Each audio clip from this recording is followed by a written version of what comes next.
It is episode 121, a part of our Industry 4.0 series, Transforming Your Workforce. We'll try to fit as much as we can in this show. We might need to split it up. So, if anything, this is going to be an extended series. We have some really good guests lined up for future episodes. So, thank you all for being here. As everyone knows, I am Michael Askins, architect and technologist. And I got with me Chris, running, not running the co-pilot, but running pilot on this because you do know a lot about Industry 4.0 and especially how it pertains to a lot of Microsoft technology. How you doing today, Chris? Doing well, yeah, and honestly, I love the topic. I love the concept, right?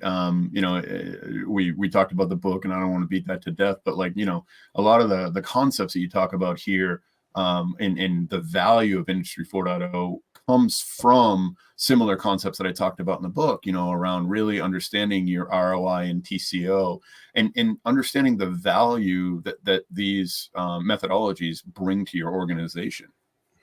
Yeah, absolutely. And there's a lot of tangents that especially the transforming your workforce could go right. For sure. Living in the Microsoft ecosystem as a consultant for the day job. Just the things that we do as I was shoring up my skills around this topic. I was like, oh yeah, it's like I didn't realize that is actually part of what we want to do. Some of the things that organizations are just doing because they want to do that to be better are actually part of this philosophy. So just to kind of bring everybody back, if you didn't catch what Industry 4.0 is, I'll put a link in the description below. I respectfully request you pause and go listen to that because we define what Industry 4.0 is and then come back to us here. So you already touched on one of my intro topics is how's the book doing? I'm doing pretty well. It seems to be gaining momentum every month, month over month. We're selling more. There's been a lot of feedback and interest, and it's starting to worm its way even into the Microsoft circles and stuff like that. It's the love and pain of being an author, right?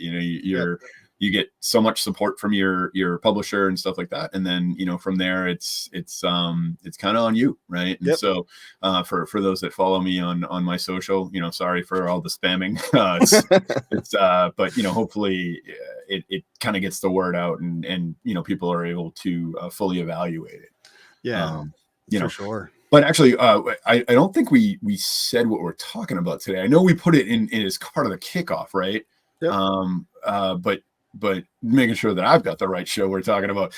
We're really going to focus on transforming the workforce, right? And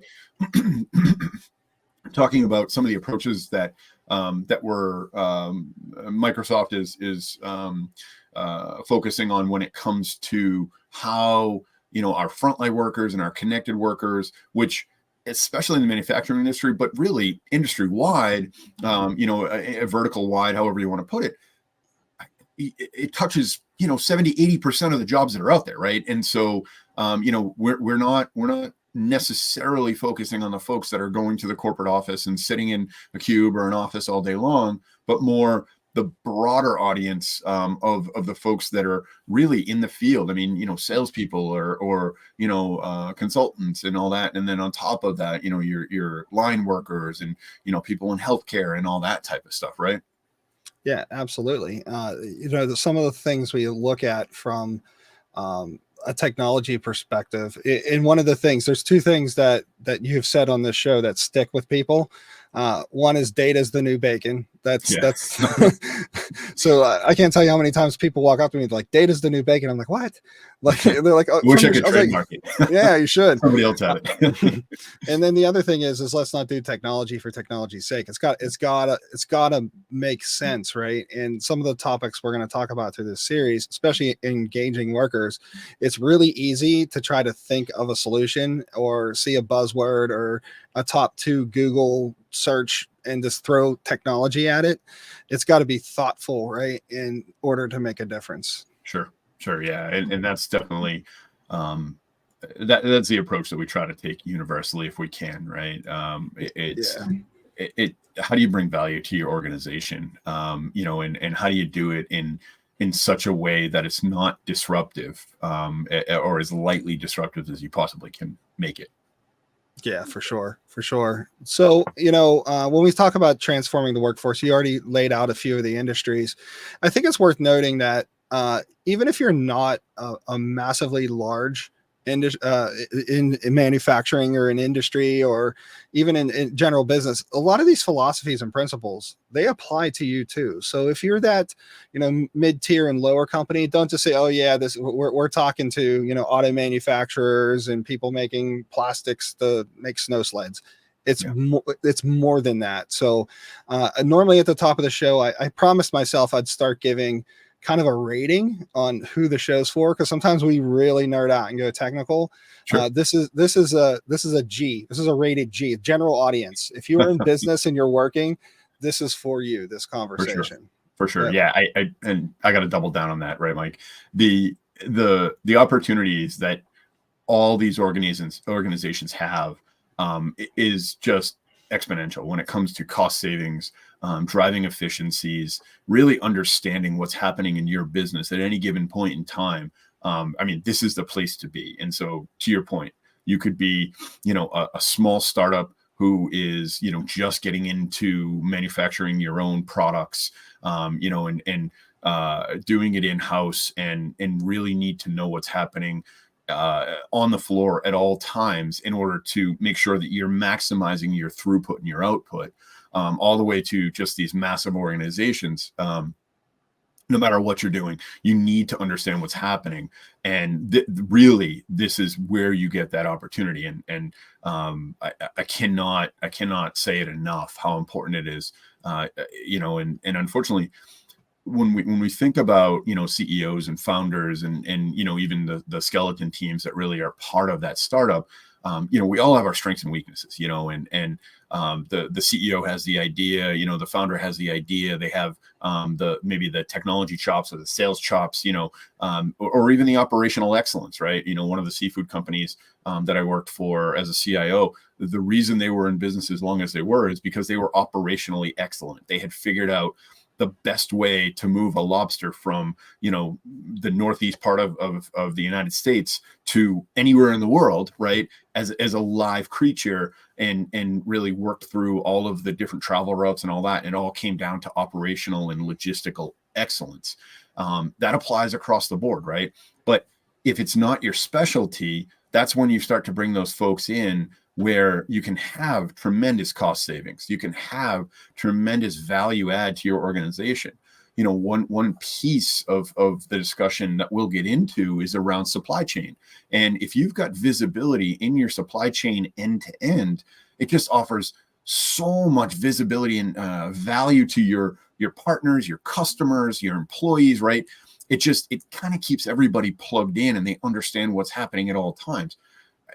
Can't say enough how important that is. Yeah, for sure. Kind of diverging from some of our show notes, you sent over some graphics. I think they're worth kind of sharing. Is it you okay if I share those graphics you sent over? Yeah, for sure. All right, let's looking at what some of the things are. Bear with me a second here while I get this presented up. One of the things that we first started is like, what is the biggest barrier? What is a challenge? And so this one here, it really kind of spoke to me when you sent this. I believe this is it. And let me kick that up on screen. What are the challenges that stand in the way? And this is like, we're solving for connecting workforces. We're solving for getting workforces engaged. And, some of the things on this slide just really kind of stand out. When you look at an organization, a lot of larger organizations do 360 views at things, right? Like what is needed versus what is a nice to have versus what do we need to do to be modern and be successful and profitable. This here talks to that. What are your thoughts on these? I know you shared this with me, so I know you're pretty familiar with it. Yeah. So what are your thoughts on this? Which one of these stand out to you as one of the biggest challenges right now? Honestly, they all resonate with me, having come from that manufacturing environment, spending a lot of time on the shop floor and understanding what some of the challenges are, right? In order to sort of grasp where I come from in this space is is that when I see, a manufacturing operation, I see everything in the best possible route in my head. How do I get from A to B? And my wife would tell you I do that in everything in my life, as frustrating as it is for her. But it's all about, how do I get this accomplished as quickly as possible? And so, or how do I do this as efficiently as possible? It's probably a better way to put it, because it's not about speed, it's about efficiency. And so, when I would be on those front lines, with the, the production lines and things like that, you could really tell that people appreciated the fact that I was down there. And if they're disconnected from the organization, which is a lot of what these statistics speak to, it leaves you feeling like just a worker bee, as opposed to a part of the team, a part of the organization. If you aren't getting the visibility into what's happening corporate wide, and where are those opportunities to grow, and what are other people doing that is helping shine a light on them, right? Then they just kind of go into those mundane day-to-day tasks.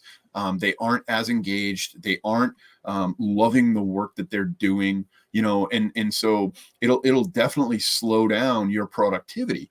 That's not, when I talk about, gaining efficiency and stuff like that, it's not about helping people to work faster, right? We're not going to speed up the rate at which you're doing, hand labor and things like that by, showing them what's happening in the company. It's more about morale. It's more about the culture of the organization, and really where these people sit, right? Typically, there's a lot of discussions today around living wage and things like that. Typically these folks are paid much, much less than, the office workers and those types of things. So if they have that sense of community, that sense of connection with the rest of the company, it really makes you feel better about what you're doing. So it improves employee retention, right? It improves, employee communication, and just an all around better culture.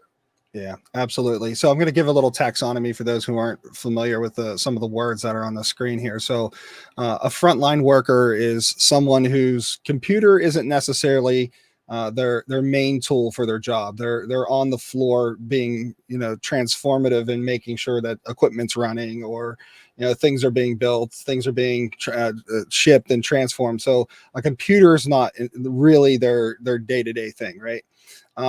When we say knowledge workers, that's someone who's 60-70% or more of their time is in front of a system, and that's kind of what they're doing. They're working on some of the back end, and you think of knowledge workers as like accounting and what have you. Not knowledge as they have more knowledge, but more they're interfacing with knowledge systems, right?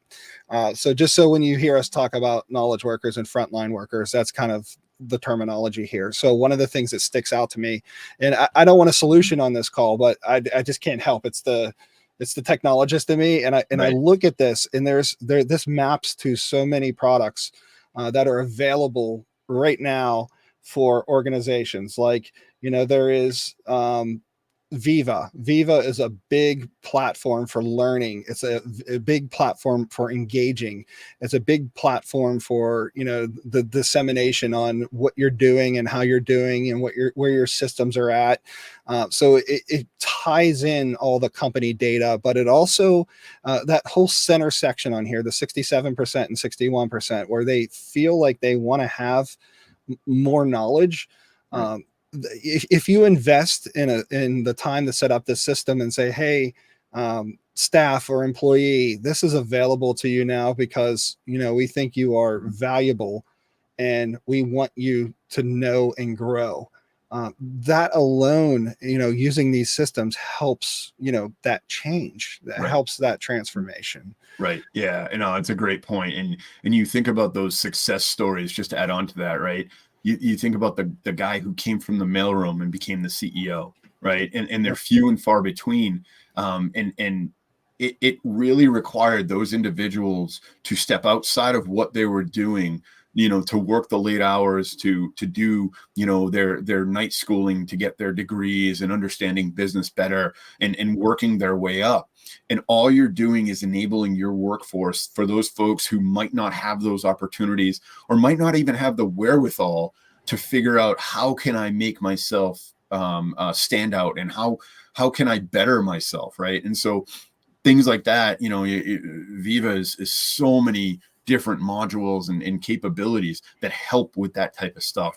Not to mention reinforcing some of the standards and the requirements for your employees to better assist the company to succeed, right? So if you've got required trainings, you've got whatever, a sexual harassment training, for instance, that everybody has to go through. Now you've got a way to very, very accurately track it, and it's tied into the rest of the systems that they're using, right? And so you have the ability to kind of send to additional trainings if there's questions, or research things right within your organization. So you have not only the training component, through a video series and things like that, but then also the reinforcement literature and anything else that just helps with that topic. You didn't call me the professor today, so of course I have to bring I'm sorry. the fact that I teach part-time at Boston University, for those who we haven't blasted that to the world, right? And it really, it's interesting as I'm learning how to teach, right? I didn't go through the typical route to become a college professor, where you spend a lot of time learning how to research, and you're going to teach in a classroom, as a teaching assistant, and those types of things. Where for me, when you start thinking about how people learn, there's many different ways that people learn. Some people can read it in a book and pick it up instantly. I'm not one of those people, right? I have to put my hands on it and do it. A video doesn't really help me, right? Because a video it's not an application. It's not my ability to learn it firsthand. So I'm a person who has to be a doer and do it firsthand to really learn how to do it right. But everybody's different, and so I try to apply that when I'm teaching, but then I want to make sure that we're applying that within the organization and really understanding. Look, most CEOs are probably very, very bright, right? They're very entrepreneurial. They've done some amazing things in their career, but have they ever taught anything? I would say vast majority have not, and so you want to make sure that you're balancing that and really understand how to get to the people so that they understand how to learn and grasp the concepts that you want to get across.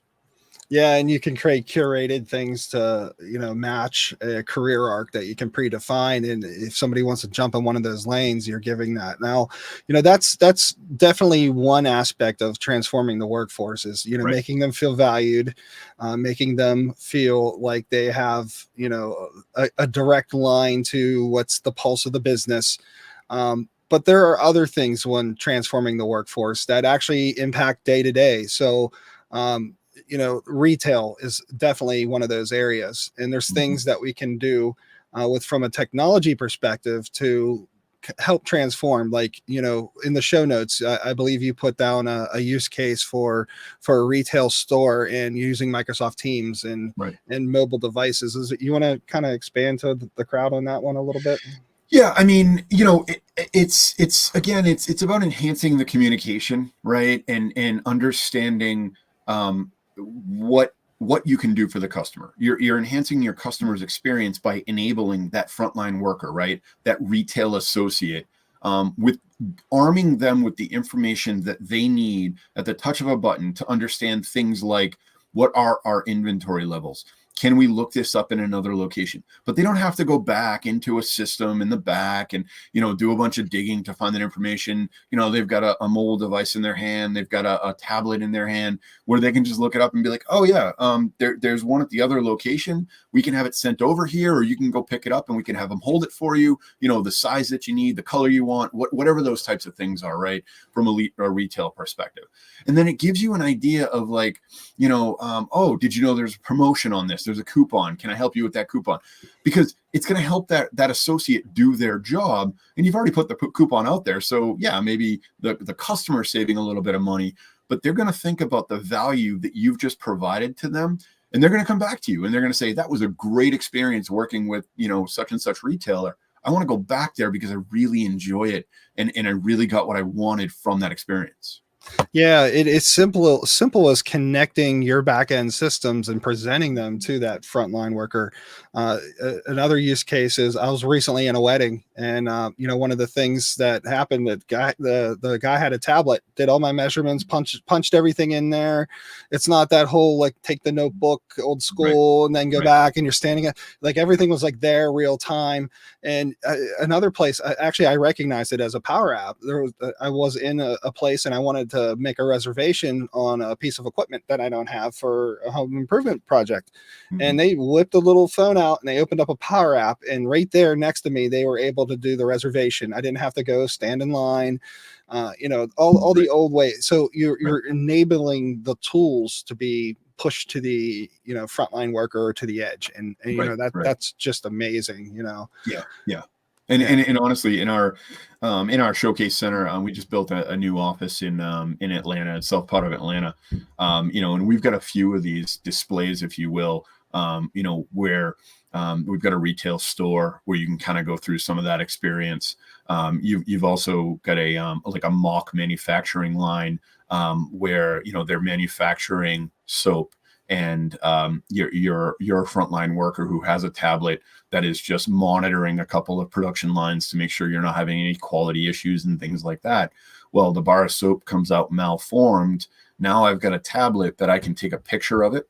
I can capture all the details about it. What's the day? What's the time? What machine am I on? All that information. It all gets pulled together. And so now you very, very quickly and easily open a service ticket with maintenance to be able to have them look at it. If it's not a major issue where you have to shut down the line, those types of activities can be very, very costly if you have to take a production system down in the middle of a cycle. And so, if the quality is within the standard of expectations, but that there's a problem that's coming down the line, this is a much quicker process than the old pen and paper. Okay, somebody's got to come out and take a look what's happening. Okay, now we got to understand what it could be based on that result. Okay, now we got to take the machine apart and diagnose what's happening. Right now, we've got that ability to, first of all, give them that information right up front. And then if you go to the next level and you say, okay, I'm going to have you wear this HoloLens to then help me diagnose this a little bit further within the equipment. And now you've got a person that's sitting in a completely different location, watching over your shoulder, in essence, seeing what you're seeing. And then you can have a video chat right within that device with the person you're working with.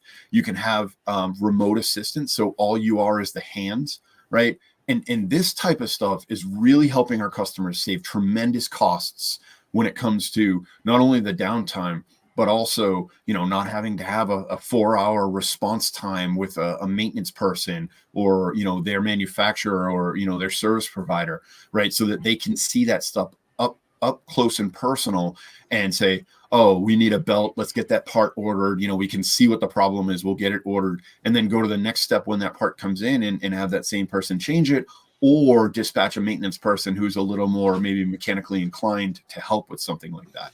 So really, it's sorry, the experience, it really creates that end-to-end capability. When I talk about the straight line, I mean, how much more efficient can you get than that?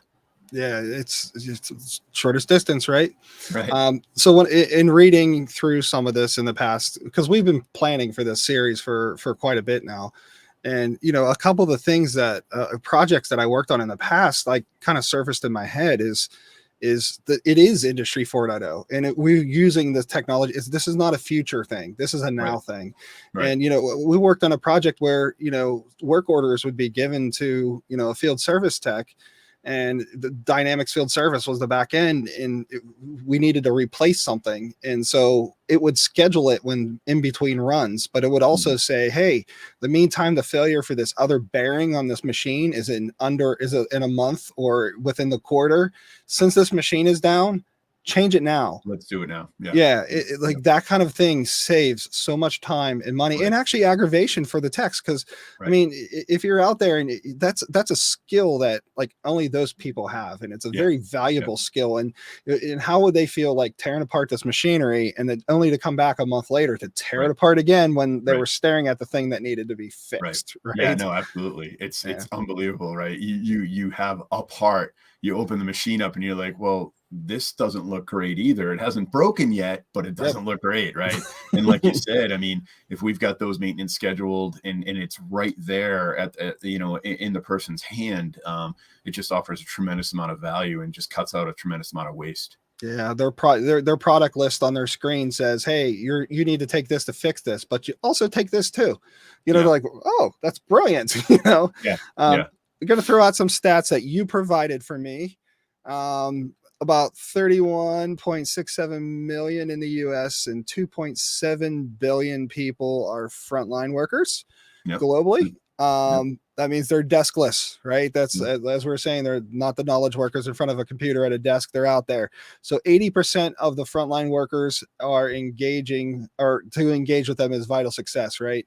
And when we say engaging, it's just not the, hey, let's make sure that you've got all the tools you need. It's also mental health and awareness. There's organizations that they have mandatory no lunch meetings. You know, like we come from an era where you fit a meeting in when you can, and if that happens to be your lunch, it happens to be your lunch. Well, we're starting to pivot away from that to try to give a little balance to.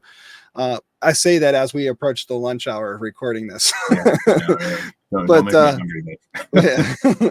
But it's there's different tools that are available to you. Like you can automatically schedule out learning time in your calendar. You can schedule out break time. You can schedule out focus time to work on products. You can schedule out using Mindful, and there's a couple other services. They slip my mind right now, but you can build in like, hey, let's have a quick 5-minute meditation midday. Normally when you get the midday nods, like, hey, let's do a meditation, and you come re-energized and you feel better.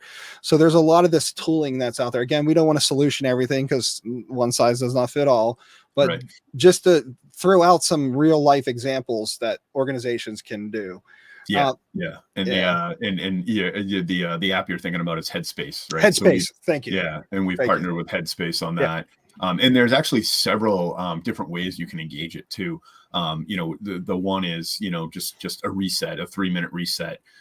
You've got what we call the virtual commute, right? For those of us who work at home, you know, which is still a decent number of people, even with all the office callbacks and things like that, where, you know, you can just wind down for 10 minutes. I know the context switching for me, going from my office and you know, problem solving all day long to then go upstairs and have my 10 and 12-year-old girls telling me, you know, well, she did this and she did that, and I need you to bring me to soccer, and you know, and I need to go to the store to get my guitar fixed, and you know, all that crazy stuff. On top of that, you know, things with, you know, my wife and working with her on different things around the house and all that. You know, it's that ability to kind of decompress before heading upstairs and you know, sort of entering the other part of my life, although I feel like I'm always in both. You know, those types of things really help. And then there's another one too that I recently found. It's more of a focus soundtrack, if you will, or playlist, where you know, it's using you know, scientifically proven you know, sounds and tempos that can help you focus on what you're doing. Ironically enough, if I listen to like heavy metal, for some reason it helps me stay focused. You know, so if I'm like in a heavy project, a coding project or something like that, and I put my cans on and that's all I focus on, it really helps me be more productive. And so there are more features like that as well. You know, the Viva Suite is awesome.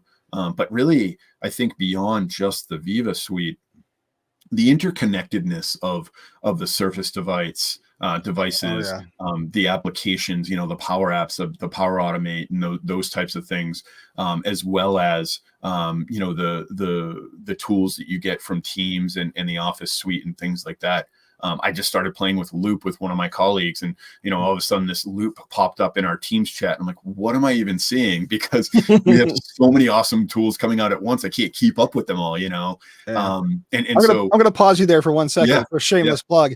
So some organizations don't have Loop on, but there's a way to turn it on. Check the YouTube channel out, because I actually do a walkthrough and a screen share on how to enable Loop for your org if you don't have it. So sorry about the shameless plug. It's a cool tool. No, it's a really cool tool, but I like it. But it really just speaks to sort of that connected nature, especially. I mean, I'm a frontline worker in a way, right? Because I'm not in with all of my colleagues, where I can't just walk over and talk to somebody. I'm disconnected from my team unless I'm using Teams, right?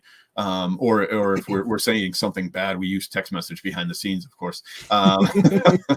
Always gotta avoid the corporate overlords. So, but yeah, no, the connected nature by which all of the services work together. Again, just when we talk about efficiency and value, it's unmatched. Yeah, for sure. As you can tell from the orange glow from my screen, I got to figure this out with StreamYard. My glasses keep catching my screen with my new configuration here. I'm going to share another screen here that has some stats to it, but more importantly, we're going to focus on the, I can't tell color well, blue, purple color here, about empowering frontline workers and how that affects outcomes for your business here. So I'm going to share this up here in just a second, and we can talk to that. Yeah, here it is. Boom. There we go.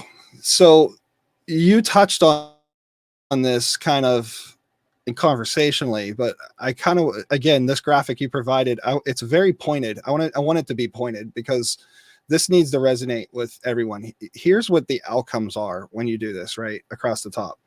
We've mentioned ways to get a better ROI, not just out of your workers, but out of the equipment and tools that they're doing. Like I mentioned that, hey, you can proactively do things. You're feeding data and feeding information to, cut down time. The collaboration bit is huge, right? Being able to, as you were mentioning, Teams and all the tools that come along with Teams, or any collaboration suite for that matter. I'd be remiss to say there aren't other tools, but we know the best one is Teams. But that wasn't a shameless plug. That's from my heart how I feel. Yeah. Well, and we got to make sure we take into account our friends that are listening, right, and not watching the video, right? So the ROI that we're stating is at 345% ROI when deploying Teams to frontline workers, right? And over $14 million saved when frontline workers communicate and collaborate through Teams. And we've got all the stats to back this up. We'll put these links in the show notes so people can read the studies and where they came from. They're coming from Forrester and those types of sources that work on this, right? And then we talk about happier customers, 2.7 million in additional revenue based on improved customer experiences, more efficient use of time. If I haven't said that 30 times already, another $9.1 million worth of working time returned to our already stretched frontline workers, right? And finally, avoiding mistakes, right? So when we talk about efficiency and we talk about cutting costs and we talk about gaining revenue, these numbers speak to all of those very, very pointedly, right? So there's an estimated $6.1 million gained by reducing the amount of downtime that is caused by implementing these tools, cutting out the errors, cutting out the waste, and really just improving that experience for the frontline worker. Yeah, and these stats are again, they're not hypothetical. These are real measures, right? You got to have a real measure for it to make sense.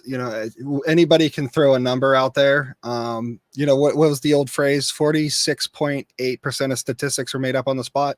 Right. But this is real tangible things that help businesses change and grow. And to the use cases we talked earlier, this is why I think this is a happy cap to our conversation is, the ROI is gained by efficiencies and different things that we're doing to enable. there's a grocery chain I worked with that was using Teams in some of the scheduling, where no longer are managers like struggling and calling people to try to find a shift change inside of Teams using some of the shift changes. Somebody says, oh, I got to go to my kids' puppet play for kindergarten. I can't do my shift. Can somebody cover? Like that kind of overhead type of an activity is something that can be easily solved by technology, right? Yeah, exactly. Yeah. And then I think, the last point that is probably the most important, more important than saving money and becoming more efficient, it really comes down to worker safety, right? So, when we talk about how digital tools can help our frontline workers to maintain safety, they're out in the field doing construction, they're out in the field working on telephone poles, they're in the manufacturing facilities, building kits and things like that. When we think about things like, wearable safety technology, having simulators to understand what's happening on the floor, things like the digital notice boards. So we're communicating with our employees better than having a whiteboard or having pieces of paper and those types of things, as well as, enabling things like chatbots and voice assistants and augmented reality with the HoloLens, so that you have that assistance at all times readily available, rather than having to go, hunt down the resource that you need. If you've got a handful of HoloLenses on the shop floor that you can, get your hands on, you can have that support at a touch of a button. And so that's obviously critically important. And, as we talk more about AI, in these situations, as we get deeper into the series, you start talking about, things like, are they wearing a helmet? Are they wearing safety glasses? Right. Yep. AI can detect that and help us with that nowadays. And so it's revolutionizing the way we do things. And it's also keeping people safer. Right. My dad worked at a manufacturing company, and he had a tremendous accident when he was younger, where he crushed his hand in a piece of manufacturing equipment. And, quite simply, the machine did not have safety guards installed because the machine had been worked on. They didn't reinstall the safety guards. And, he lost a good portion of the use of his hand as a result. And with AI, we can detect situations like that to avoid any kind of safety incidents. Somebody falls on a production line, something falls on a production line it's not supposed to. The use cases are endless, right? And so, safety is definitely one of the biggest values of looking at these technologies and solutions. Yeah, absolutely. If you made it this far, we appreciate that. And the word for today, as I mentioned, and I didn't bring it up at the top of the hour because we kind of shifted times and kind of dove right in. We're going to give you a word for each one of the Industry 4.0 episodes to get a chance to get Chris's book. So I will give that word out now. And that word for today is Viva. So write that down, and there'll be a form put out there shortly where you're going to be able to put all the words in, and all of those who have the right words, we're going to do the magic random number to get you that book from Chris. So we should have made it efficiency. Yeah. We should have. I have a feeling we'll use it a lot more as we go through Industry 4.0, right? Yep, So we don't want to beat a dead horse, that one. Yeah, absolutely. So again, Viva. So any other final, I know we kind of capping it here. Anything else you want to throw out there? Yeah, no, like you mentioned, this is just the beginning. We've got some great discussion points, some great topics we're going to talk around. We've got a couple of really, really good guests that are going to join us in some of these discussions. And, just stick with us, as we power through this over the next couple of months. Yep. Fantastic. So again, we appreciate you as listeners and or viewers. Hopefully you do both, because, we put so much out there. I actually have to, my virtual commute is listening to our show just to catch everything that we've talked about. So we appreciate you as listeners and viewers. Remember what that word was. It's Viva. And we will see you on the next show, and we'll talk to you all soon. Thank you. Thanks, guys.